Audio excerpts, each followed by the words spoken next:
Hello and welcome to the latest in the FT's series of technology and business debates. Today we're looking at cloud computing, where documents, music and other data are stored and accessed via the web. Growth has taken off in recent years, transforming the way that companies and individuals access their data remotely. But is corporate information safe in the cloud? Our guests today to discuss this are Conor Ward of Hogan Lovells, the law firm, and Chair of the Cloud Industry Legal Forum. James Butler of Cloud Business, a consultancy, and Brian Glick, Editor-in-Chief of Computer Weekly. Brian, let's start with you. Should companies and individuals be concerned about storing their data in the cloud? I think the interesting thing is that there's a real mismatch between company and individual perceptions about security in the cloud and perhaps the reality. Whenever you talk to IT managers, for example, and say, what's your biggest concern about moving to the cloud? Security is always number one. However, if you talk to cloud providers, they will say you are more secure here than you are if you were trying to do it yourself. Conor, what are the legal concerns that companies may harbour? I think there's been a lot of fear and uncertainty and doubt broadcast about the cloud and the legal issues. We're quite used to having corporates putting data on the internet, outsourcing to offshore, so a lot of the legal issues have already been addressed. But as already mentioned, the real concerns people seem to have are around security, access by third parties to your data. The Patriot Act is often quoted to Europeans as a reason to not to go into the cloud, and data protection obviously. James, why do companies harbour these concerns and what needs to be done to allay them?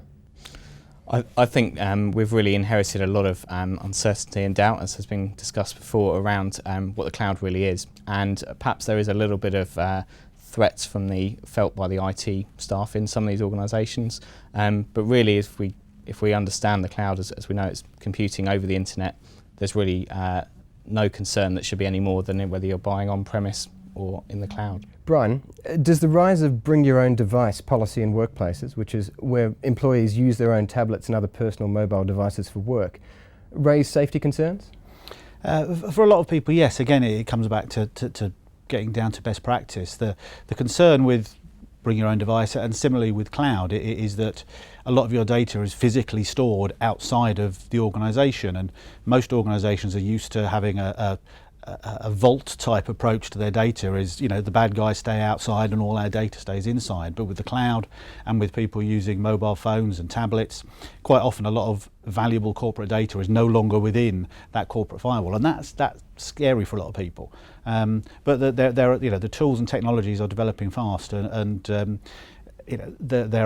there is software now and technologies that help people to try and make sure that data on mobile devices is more secure than it has been in the past. Conor, in the cloud, you don't know where your information is being stored. So how do you know it's complying with data protection rules?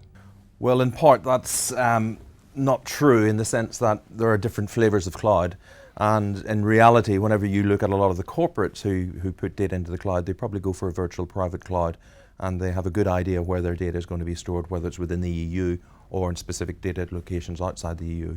But it is important to highlight the fact, from a data protection point of view, you don't wash your hands of responsibility because you've handed it over to a service provider, even a reputable service providers. So there are certain legal things you need to comply with.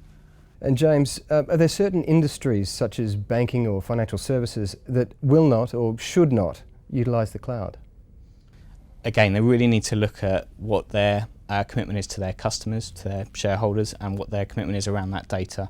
Whether they can use some cloud services, whether that needs to be a private service because they need to keep a tighter control or perception of tighter control over that data, or whether they can perhaps use a public or shared cloud service.